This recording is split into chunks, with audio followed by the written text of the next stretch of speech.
قبولیت مجلس کے لیے بآواز بلند صلوات۔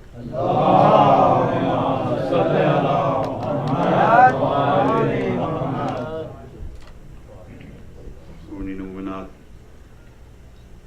جملہ حاضرین کے مرحومین اور سید ذکی السعیج اللہ مقامہ قبلہ کے لیے اور منتظمین کے مرحومین کے لیے ایک بار سورہ فاتحہ۔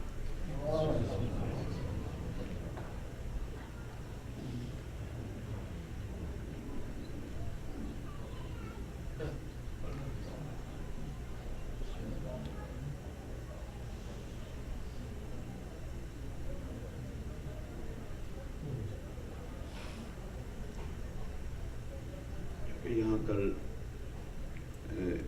اعلان 7 بجے کا ہوا اور شاید کچھ افراد اس حوالہ سے جلدی تشریف لائے، جو کہ بعد میں وقت اسی 8 بجے پہ مقرر ہو گیا۔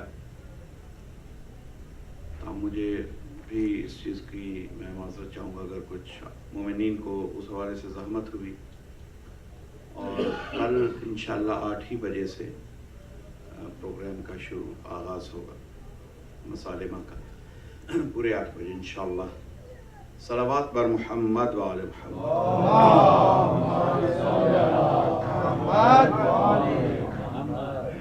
اعوذ باللہ من الشیطان الرجیم، بسم اللہ الرحمن الرحیم۔ الحمد للہ الذی جعل الحمد مفتاحا لذکرہ وسبیلا الی جنانہ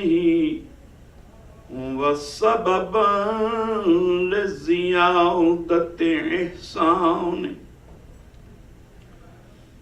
والصلاۃ والسلام والتحیۃ والاکرام علی سید اسلم ما فی الوجود، سر اللہ فی کل موجود، نقطۃ دائرۃ الوجود، صاحب لواء الحمد والمقام المحمود، مولانا و مولا الثقلین جد الحسن والحسین بالقاسم محمد،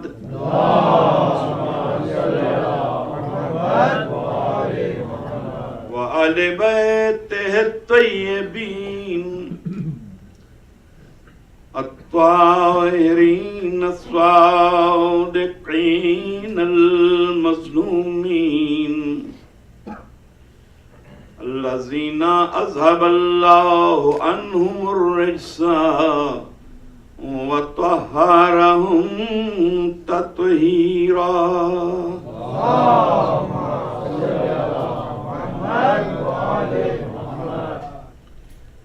ولعنة الدائمة على أعدائهم أجمعين،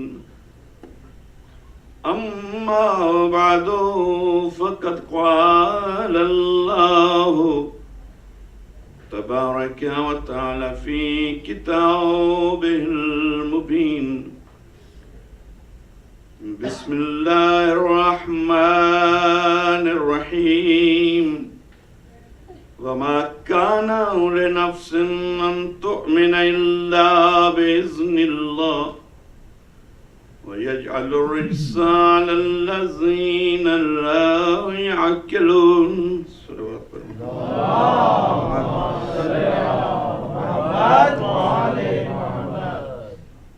سامعین گرامی، کل یہ تمام اشرا اور آج 11ویں مجلس اسی سلسلہ کی آخری گفتگو کہ اسلام اور عقل، تعلیمات اسلام اور عقل، صداقت مذہب حقہ کو، اس عنوان کے تحت ہم نے سورہ یونس کی 100 نمبر آیت کے ذیل میں آپ کے سامنے پیش کیا. اللہ نے اس میں یہ ارشاد فرمایا کہ ہر نفس کو گویا کہ اذن ہے یا اللہ کی طرف سے امر ہے کہ وہ ایمان لائے، اور فرمایا کہ کوئی نفس بھی ایمان نہیں لا سکتا جب تک کہ اذن الہی اور امر الہی طے نہ کرے. چونکہ اللہ نے طے کر رکھا ہے کہ ہر نفس کو دعوت ایمان اس کی ہدایت تکوینی میں دی گئی، اور پھر تشریعی ہدایت کی منزل پہ انبیاء کو بھیج کے مقرر انتظام کیا گیا. تو اللہ کا اذن اور اللہ کا امر دعوت ہدایت دے رہا ہے. وَيَجْعَلُ الرِّجْسَ عَلَى الَّذِينَ لَا يَعْقِلُونَ، مگر وہ لوگ جو عقل سے اللہ کے اس پیغام کو، اللہ کی دعوت کو، اللہ کی دی ہوئی ہدایت کو عقل سے نہیں سمجھ پاتے یا عقل کو استعمال ہی نہیں کرتے آیات الہی کو، احکام الہی کو سمجھنے کے لیے، ان پر رجس ڈال دیا جاتا ہے. قرآن حکیم ہی میں اللہ نے ارشاد فرمایا کہ وَقَالُوا لَوْ كُنَّا نَسْمَعُ أَوْ نَعْقِلُ مَا كُنَّا فِي أَصْحَابِ السَّعِيرِ. سورہ ملک کی آیت ہے. ارشاد ہوا کہ وہ لوگ جو جہنم کے حوالے کیے جائیں گے، اس وقت وہ خود یہ کہیں گے، ان سب لوگوں کی جو آواز ہوگی پروردگار نے وہ وقت آنے سے پہلے اپنے علم سے ہمیں عطا فرمائی. دیکھیے یہ ہے علم الہی کہ اس دن، وہ دن ابھی نہیں آیا، ہمارے علم میں ابھی نہیں آیا، کیونکہ ہم صرف ماضی کو جانتے ہیں یا حال سے گزر رہے ہیں، مگر مستقبل ہمیں نظر نہیں آتا. مگر جو تمام زمانوں کا خالق ہے وہ ہماری طرح مستقبل کا انتظار نہیں کر رہا. اس کا علم اتنا محیط ہے، اور اس پر میں آج گفتگو کروں گا کہ اس کا علم کیسے محیط ہے، کہ وہ اس وقت کو آنے سے پہلے دیکھ رہا ہے، اور اس وقت کون کیا گفتگو کرے گا اس کا علم یہ بھی جانتا ہے. مگر یہ اس کا ارادہ نہیں ہے کہ لوگ گمراہ ہوں. علم اور چیز ہے، ارادہ اور چیز ہے. ارادہ یہ ہے کہ لوگ دعوت حق کو قبول کریں، مگر جب وہ رجحان کو باطل پرستی کی طرف دیکھتا ہے تو پھر رجس ڈال دیتا ہے. پھر ہر طرح کی غلط فہمیاں آنے لگتی ہیں، پھر شک آنے لگتے ہیں، پھر گمان پیدا ہونے لگتے ہیں، اور ہدایت سمجھ میں نہیں آ پاتی. تو اس نے ایسے لوگوں کا تذکرہ کیا، وَقَالُوا لَوْ كُنَّا نَسْمَعُ أَوْ نَعْقِلُ مَا كُنَّا فِي أَصْحَابِ السَّعِيرِ، کہ وہ لوگ اس دن، قیامت کے دن عذاب میں جب جائیں گے تو یہ کہیں گے کہ اے کاش اگر ہم نے ہدایت کو سن لیا ہوتا. نسمع، جب انبیاء یا ان کے اوصیاء پیغام کو پہنچاتے تھے، بار بار بتاتے تھے کہ یہ حدود اللہ ہیں، ان حدود کو مت توڑو، یہ اللہ کی مشیت ہے، یہ تمہارے نفس کا فیصلہ ہے، مگر وہ لوگ نہیں سنتے تھے. تو اس وقت وہ کہیں گے کہ کاش ہم سن لیتے، اور نعقلو، اور پھر ہم اے کاش سننے کے بعد یا سنتے یا عقل سے غور کر چکے ہوتے. ما کننا فی اصحاب السعیر. تو یہ جو آج ہم بھڑکتی ہوئی آگ میں پڑے ہیں، تو ہم ان لوگوں میں نہ ہوتے جو جل رہے ہیں، ہم جلنے والوں میں سے نہ ہوتے. تو جلنے والوں میں سے نہ ہوتے تو اس وقت جا کے انسان خود کہے گا کہ اے کاش میں نے عقل سے کام لے لیا ہوتا. تو ضرورت عقل پہ اللہ نے تو پہلے ہی تنبیہ کر دی تھی دنیا میں بھیجتے ہی کہ عقل سے میرے دین پہ غور کرنا. جب عقل پہ غور نہیں کیا تو انجام اللہ نے بتایا کہ اس وقت پھر یہی صدمہ، اسی مصیبت، اسی دکھ کا اظہار کریں گے کہ یا ہم نے سن لیا ہوتا یا عقل سے کام لیا ہوتا تو آج ہم آگ میں نہ جل رہے ہوتے، آگ میں جلنے والوں میں سے نہ ہوتے، اصحاب سعیر میں سے نہ ہوتے. اور فاعترفوا بذنبہم فسحقا لاصحاب السعیر. اور اس کا عدل ایسا ہے، دیکھیے یہ معیار عدل ہے کہ جب تک وہ مجرم قیامت کے دن اپنے اپنے گناہوں کا اعتراف نہیں کریں گے اس وقت انہیں آگ کے حوالے نہیں کرے گا. فاعترفوا بذنبہم، پس یہ کیفیت آئے گی کہ پھر وہ اپنے گناہ کا اپنی زبان سے میدان محشر میں اقرار کر لیں گے. اور جب اقرار ہو جائے گا تو عادل مطلق ان کے اقرار کے بغیر بھی جانتا ہے کہ وہ جھوٹے ہیں، مگر اقرار اس لیے کہ اس کے عدل کی ضرورت ہے، عدالت کے نظام کی ضرورت ہے کہ وہ اقرار جرم کرے اور اقرار جرم کے ساتھ اپنی سزا کو پالے. اور اس میں ایسے لوگ بھی ہوں گے کہ جو اپنا ہاتھ کاٹیں گے، کہیں گے کیوں؟ وہ اعلان کریں گے یا ویلتی لیتنی لم اتخذ فلانا خلیلا. یہ بھی اسی ضمن کی ایک بات ہے. اس وقت وہ اپنا ہاتھ کاٹیں گے، یوم یعز الظالم علی یدیہ. پچھلے برس اس پر تفصیل سے گفتگو ہوئی تھی، میں سارا دہرانا نہیں چاہتا، لیکن یہ جو اللہ نے آنے والے وقت کے بارے میں بتا دیا کہ فلاں ظالم یہ بات کرے گا، فلاں ظالم یہ بات کرے گا، تو اس کا علم بتا رہا ہے. اور جب وہ کہہ رہا ہے کہ اگر تم میں عقل ہوتی اور مجھے مان لیا ہوتا اس طرح جیسے میں چاہتا ہوں، تو میں نے تو آنے والے کلمات جو تمہارے ہی لبوں سے نمایاں ہونے والے تھے کلمات، میں نے تو وہ کلمات تمہیں وقت سے پہلے بتا دیے تھے کہ تم یہ کہنے والے ہو. اگر تم میں عقل ہوتی تو اس وقت بھی تم سنبھل جاتے. تم نے تو اپنے کلمات جو میں نے اپنے علم کی بنا پر تمہیں بتا دیے، تم نے ان سے بھی عبرت حاصل نہیں کی. تم کہو گے کہ کاش میں فلاں کو اپنا دوست نہ بنایا ہوتا تو میرا یہ حشر نہ ہوتا. وہ جس نے بھی جرم کیا دین کی اور پروردگار کی بارگاہ میں، وہ اپنے جرم کے اقرار کے ساتھ ساتھ شریک جرم کا نام بھی بتائے گا. یہ کیفیت ہوگی. خود تو ڈوبے ہیں صنم، تم کو بھی لے ڈوبیں گے. تو ایسوں سے دوستی نہ ہو تو اچھا کہ جو دوستی کے وقت بہترین دوست اور سزا کے وقت بہترین وعدہ معاف گواہ. لیکن وہاں وعدہ معاف گواہی نہیں ہے، وہاں سیاسی گواہیاں نہیں چلیں گی. وہاں مجرم جو اعتراف کر رہا ہے وہ بھی سزا تک پہنچے گا، اور جو اس کا خلیل اور دوست اور ہمدرد تھا، جس کے ہاتھ مضبوط کرنے والا تھا، وہ بھی اسی سزا تک پہنچے گا. یہ دنیا کا سیاسی نظام ہے کہ ایک کو اسی سطح کے ایک مجرم کو کام نکالنے کے لیے وعدہ معاف گواہ بنا لیجئے.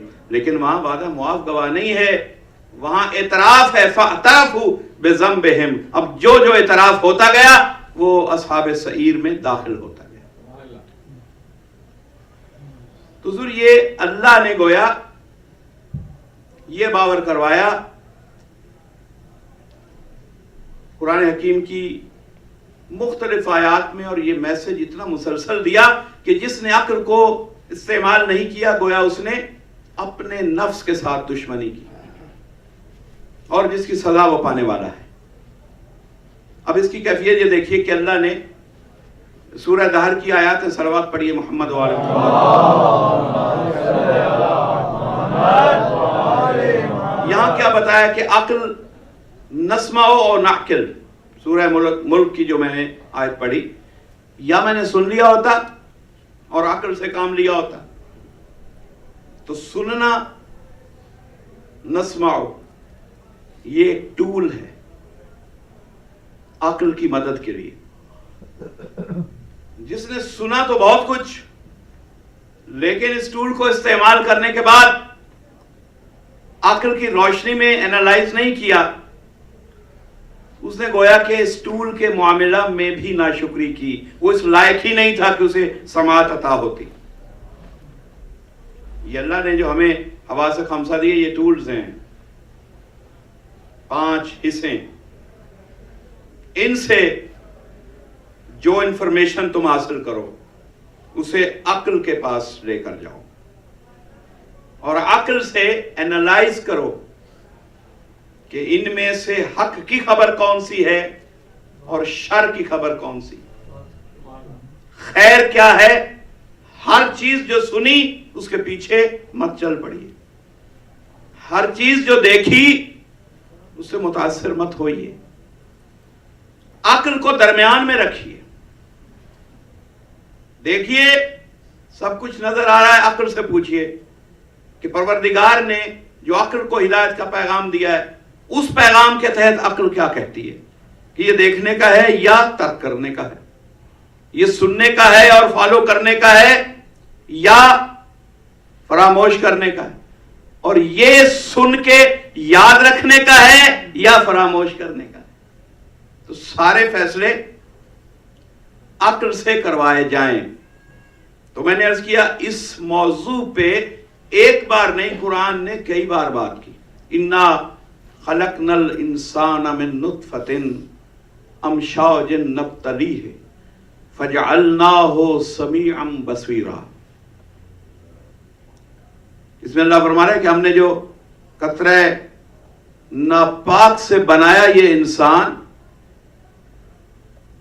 اس انسان کو خلق کرنے کے بعد پھر اس کو آزمانا چاہا، اور آزمانے کے لیے جو ٹولز دیے، سمیعا و بصیرا، اس میں اسے سننے والا بھی بنا دیا، دیکھنے والا بھی بنا دیا۔ اب یہ آزمائش انسان کی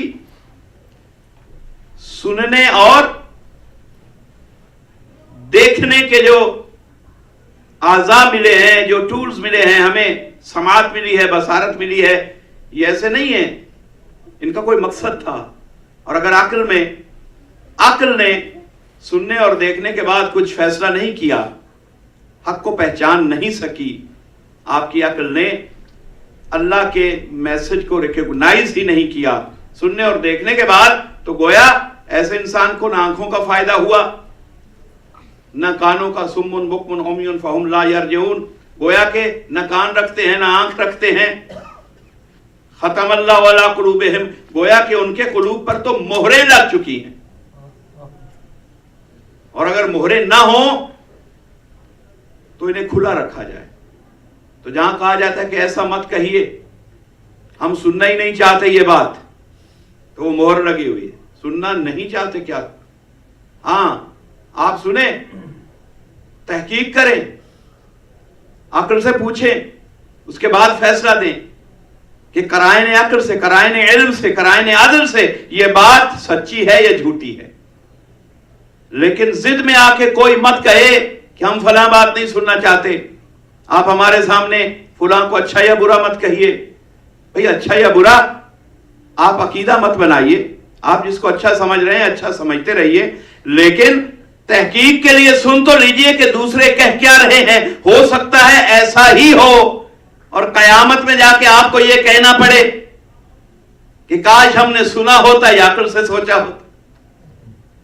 تو یہ کہنے سے اگر بچنا ہے تو سن لیجئے، عقیدہ تب بنائیے جب آپ کی عقل بھی اسی فیصلہ پہ پہنچے جو مد مقابل کہہ رہا ہے۔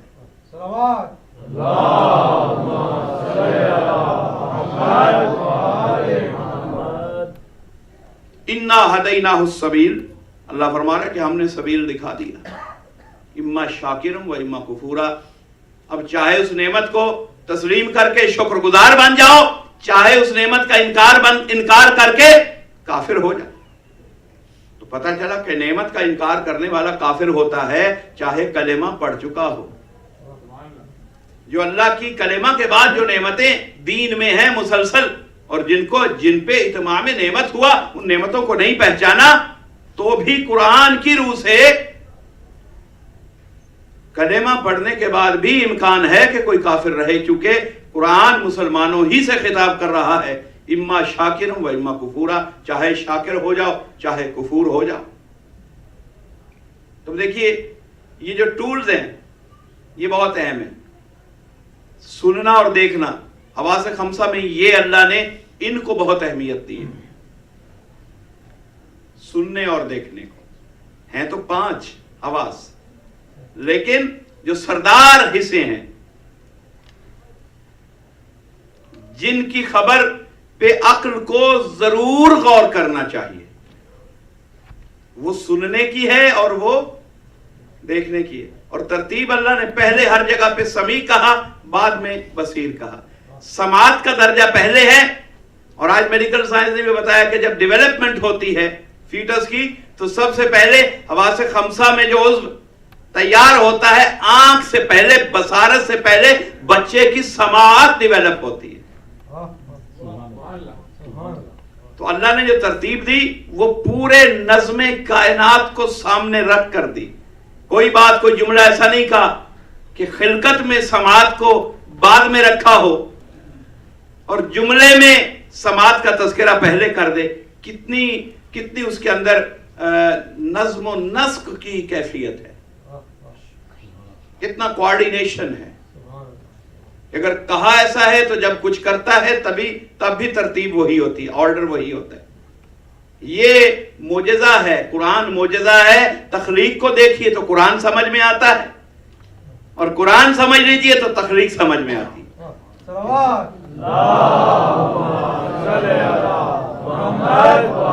اور جب تخلیق اور قرآن دونوں سمجھ میں آئے تو اس کی ذات اور اس کے راز سمجھ میں آتے ہیں کہ وہ ہے۔ اور یہ دیکھیے کہ یہ جتنے ٹولز کا میں نے ذکر کیا، اِنَّا خَلَقْنَا الْإِنسَانَ مِن نُطْفَةٍ أَمْشَاجٍ نبتلی، ابتلا کے لیے، آزمانے کے لیے اس کو ہم نے آزمایا۔ کس طرح؟ فَجَعَلْنَاهُ، آزمانے کے لیے سمیعًا و بصیرًا، کانوں والا بھی بنایا، سماعت بھی دی، صاحب بصارت بھی بنایا۔ بس یہی سبب تھا، یعنی اللہ ہدایت کو سنوانا بھی چاہتا ہے، ہدایت کو دکھانا بھی چاہتا ہے۔ بس یہی سبب تھا جو اللہ نے سورہ دہر میں جس طرح یہ ذکر کیا کہ نعمت کو پہچانوانے کے لیے ہم سناتے بھی ہیں، ہم دکھاتے بھی ہیں۔ جب اتمام نعمت ہو رہا تھا غدیر میں تو سنانے کے لیے رسول نے سماعت کو انوائٹ کرنے کے لیے من کنت مولا ہو فہذا علی مولا کہا تھا، اور آنکھوں کو یقین دلوانے کے لیے علی کو ہاتھوں پہ بلند کر کے دکھا بھی دیا تھا، تاکہ سمیعہ کی ضرورت بھی پوری ہو جائے، بصیرہ کی ضرورت بھی پوری ہو جائے۔ سمیعہ و بصیرہ، کیونکہ ہدایت کبھی بھی ادھورا کام نہیں کرتی، اس لیے اللہ نے دونوں ٹولز کو رزق دیا۔ اب عقل سے کہا کہ تو پہچان۔ اب دیکھیے یہ جو ہمارے پاس انفارمیشن ہے، جو بھی عقل کے پاس جا رہی ہے وہ حواس سے جا رہی ہے، آنکھوں سے جا رہی ہے، کانوں سے جا رہی ہے، اور باقی حواس بھی خبریں پہنچا رہے ہیں، چکھنے کی، بولنے کی، چھونے کی، شامہ۔ تو زبان اپنے کام کر رہی ہے، ہمارا جو تنفس ہے، سانس، وہ اپنے کام کر رہا ہے، اور چھونے والی قوت، یہ 3 اور 2 قوتیں سننا اور دیکھنا۔ تو سردار قوتیں، سرتاج قوتیں سننا اور دیکھنا، جن پر اللہ نے قرآن میں بہت زور دیا۔ اب یہ ساری بات جو میں اتنی دیر میں کہہ چکا، اس کے بعد میں اس کا حاصل یہ آپ کے سامنے پیش کرنا چاہتا ہوں کہ پتہ یہ چلا کہ جو انسان کے پاس علم جمع ہوتا ہے، انفارمیشن، جس انفارمیشن کو تولنے کے لیے عقل دی، اس کا سورس یہ ہے سننا اور دیکھنا بطور خاص، اور باقی 3 ریسورسز بھی ہیں۔ اب یہ دیکھیے جو کچھ ہم نے سننے اور دیکھنے سے حاصل کیا اسے ہم نے کیا کہا؟ یہ ہمارا علم ہے۔ ہم نے جو کچھ دیکھا، پڑھا، وہ علم ہو گیا۔ ہم نے جو کچھ سنا وہ بھی علم ہے۔ اب علم کی سطح پہ جب بات آئے تو اللہ کے پاس بھی علم ہے، بندے کے پاس بھی علم ہے۔ اب ہمیں عقل سے سوچنا ہے کہ مجھے اپنے علم کو اہم سمجھنا ہے یا پروردگار کے علم کو اہم سمجھنا ہے۔ یہ بات عقل بتائے گی، اور میں اس کی وضاحت کے لیے، عقل کی مدد کے لیے اس آخری مجلس میں انسانی علم اور اللہ کے علم کا فرق صرف پیش کرنا چاہتا ہوں۔ اب جب یہ فرق سمجھ میں آ جائے تو پھر میں نے ذمہ داری عقلوں پہ چھوڑ دی کہ جب اس فرق کو سمجھ گئے ہیں تو پھر اپنی انفارمیشن کو کہیں بھی اللہ کی دی ہوئی انفارمیشن پہ ڈومینیٹ نہ کریں۔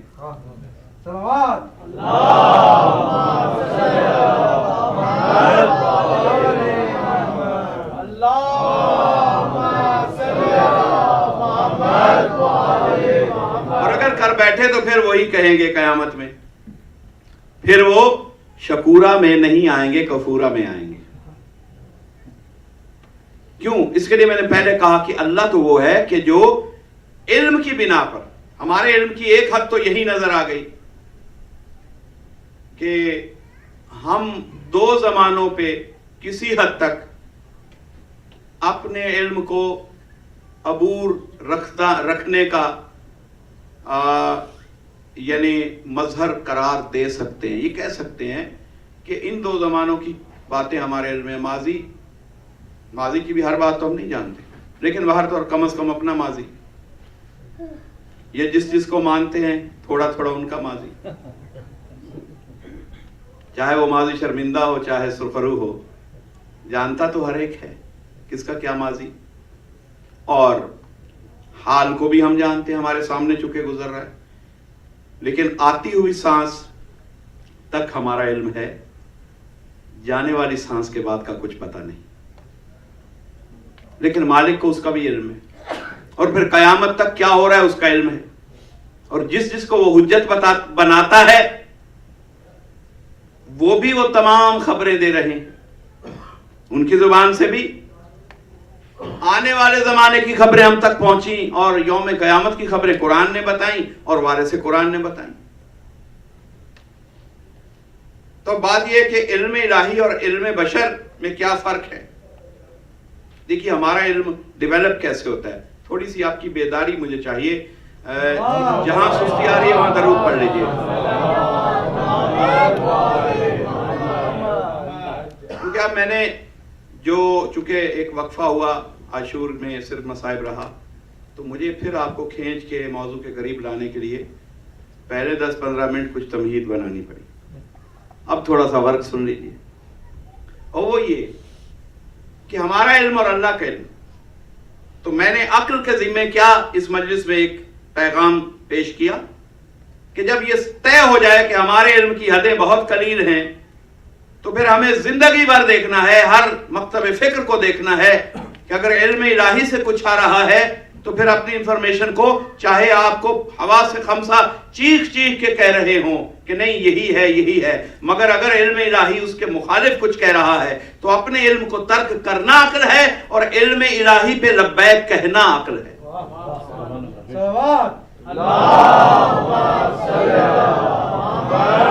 تو ہمارے علم کی حیثیت کیا ہے، اس کے لیے میں تھوڑی سی گفتگو کرنا چاہتا ہوں۔ پہلا نقطہ تو میں نے پیش کیا کہ ویسے ہی 3 زمانے ہوتے ہیں، ان میں صرف 2 زمانوں تک ہے، اور 2 زمانے میں بہت تھوڑے جانتا ہے، ہر چیز نہیں جانتا۔ اچھا، اب انسانی علم کیسے علم بنا؟ دیکھیے آپ نے ایک منظر دیکھا، ہر انسان، اب سب لوگ میرے ساتھ ساتھ چلے تو لطف آئے گا، آپ نے کوئی بھی منظر دیکھا، وہ منظر خارج میں ہے، یعنی ایکسٹرنل میں ہے، ایکسٹرنل میڈیم میں ہے، وہ باہر ہے، آپ کی وجود کے اندر نہیں ہے۔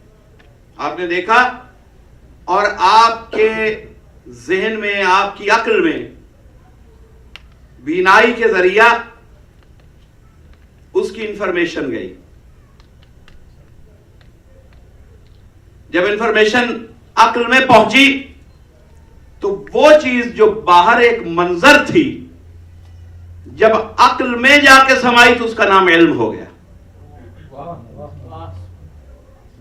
اس کے علاوہ کوئی کیفیت نہیں ہے۔